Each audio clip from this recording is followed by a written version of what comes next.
ఎవరు? ఏమో. ఓహో, ఏదో కార్ రిపేర్ అయినట్టుంది. ఏమన్నా కావాలేమో అడుగుదామా? మనకెందుకు, మీరు రండి, డ్రాప్స్ వేస్తాను.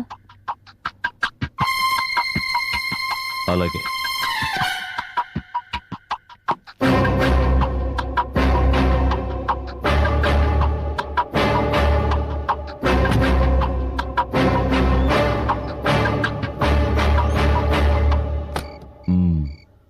సుధ భర్త ఊరికి వెళ్ళినట్టుగా లేదు. అంటే సుధతో రేపు మాట్లాడే మంచిది.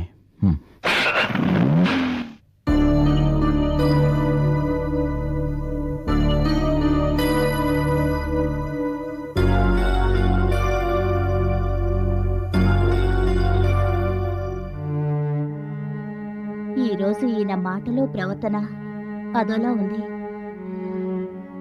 ఇంతకు ముందు ఇంట్లో ఉండి భయపెట్టింది ఈయనేనా?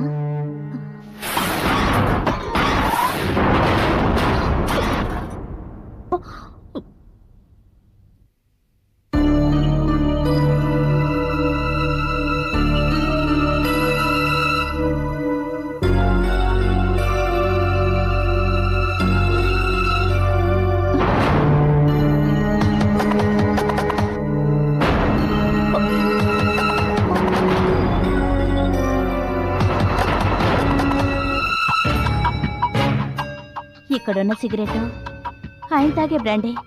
అంటే నేను ఊహించింది నిజమే. ఇంతసేపు ఇంట్లో తిరిగింది ఆయనే. ఎందుకు ఇలా చేస్తున్నారు?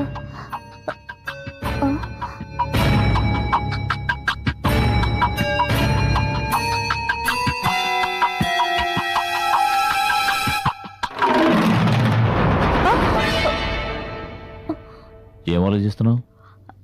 అబ్బే ఏం లేదండి. వెనక్కొచ్చేమేమని అడగలేదు, కళ్ళు ఎర్రగా ఉన్నాయేమని అడగలేదు. నేను ఇలా హఠాత్తుగా రావడం నీకేమైనా? అయ్యో, అవేం మాట్లాడి.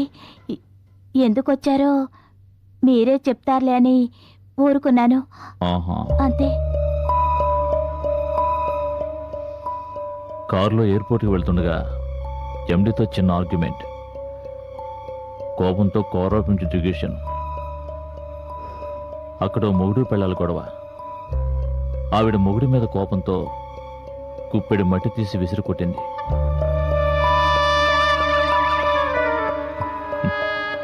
ఆ మట్టిలో కొంత నా కంట్లో పడింది. ఆవిడెవరో నా కంట్లో మట్టి కొడితే నువ్వు టెన్షన్ ఫీల్ అవుతున్నావేంటి? అదేం లేదండి. అవును, నేను వచ్చేటప్పటికి పవర్ లేదు, ఫోన్ డెడ్. ఏమైంది? ఏమో, నేను క్లబ్ నుంచి వచ్చేటప్పటికి ఇలాగే ఉంది. నీ సెల్లో సరివు. ఇందాక కోపంలో నేలకేసి కొట్టాను, ఇది పగిలిపోయింది. అర్జెంటుగా ఫోన్ చేయాలి. ఫోన్ ఇవ్వు. అది నా సెల్ కనపడ్డం లేదండి. అంతం కాదు, ఆరంభం.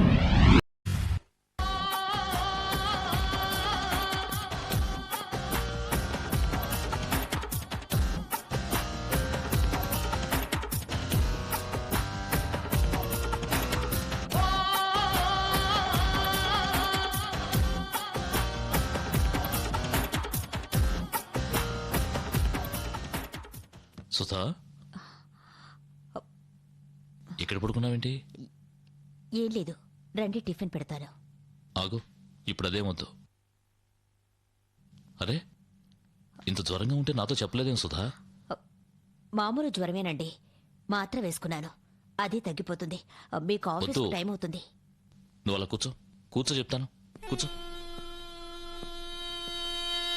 హలో ఉమా, నేను ఇవాళ ఆఫీస్కి రావడం లేదు, నువ్వే ఎలాగో మేనేజ్ చేయి. సుధా, పాలేమైనా తాగుతావా? వద్దు, మామూలు జ్వరమేనని చెప్పాగా, తగ్గిపోతుందిలేండి. ఆఫీస్కి వెళ్ళండి. ఎప్పుడు ఉండే ఆఫీసే కదా, ఒక్కరోజు వెళ్ళకపోతే ఏం పర్వాలేదు. మిమ్మల్ని అర్థం చేసుకోవడం నా వల్ల కాదండి. పెళ్లి రోజు ఆఫీస్కు వెళ్ళొద్దంటే వినలేదు. ఇప్పుడు నేను వెళ్ళమన్నా వెళ్ళడం లేదు.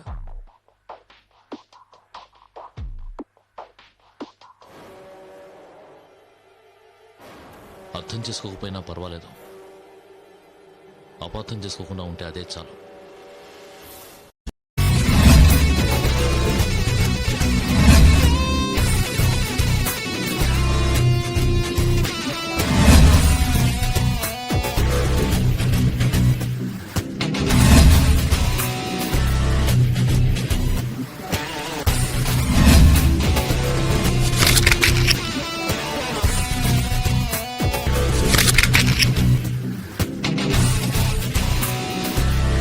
If you enjoyed this video, kindly like, share, comment, and for further our interesting videos, subscribe our channel below.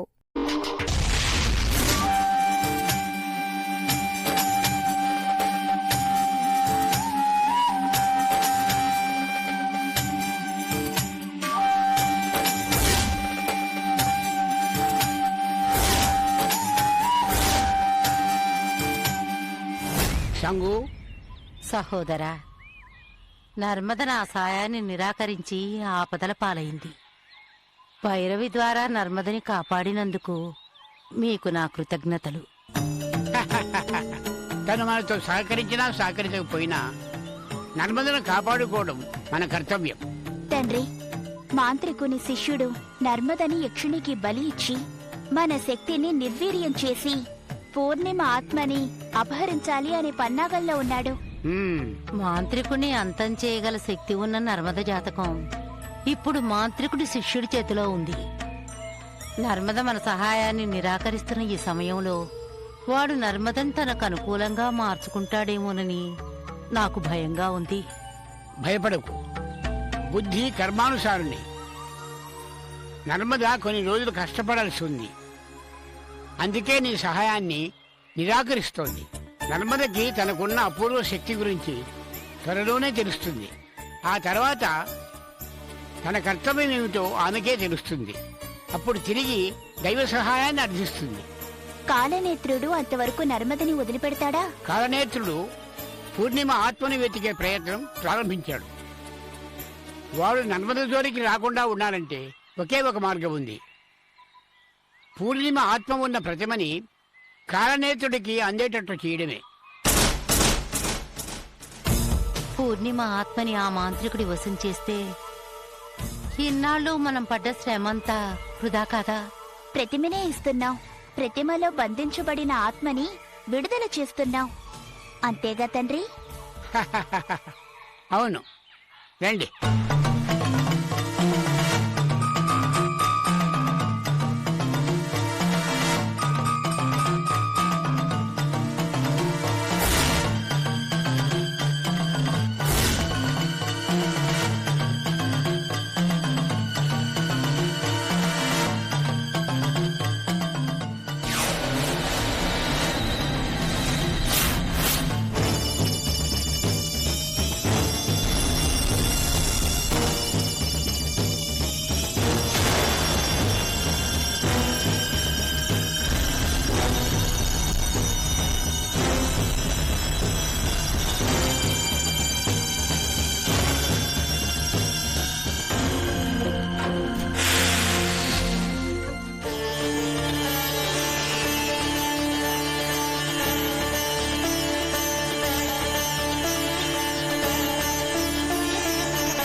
Shankara,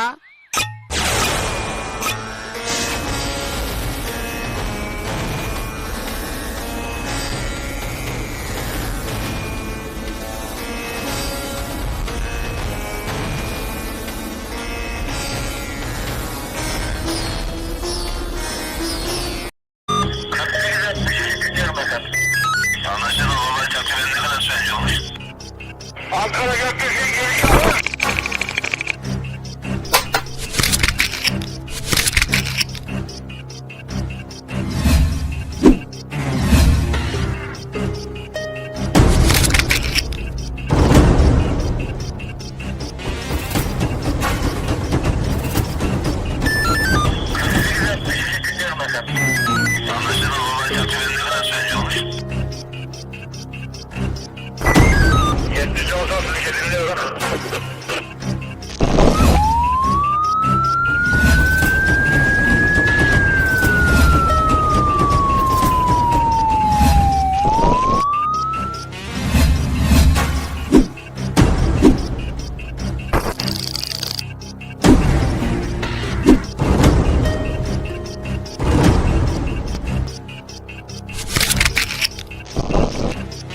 Yeah, we don't want to do anything to scare your children. That's the last thing we want to do. We don't want to scare anybody.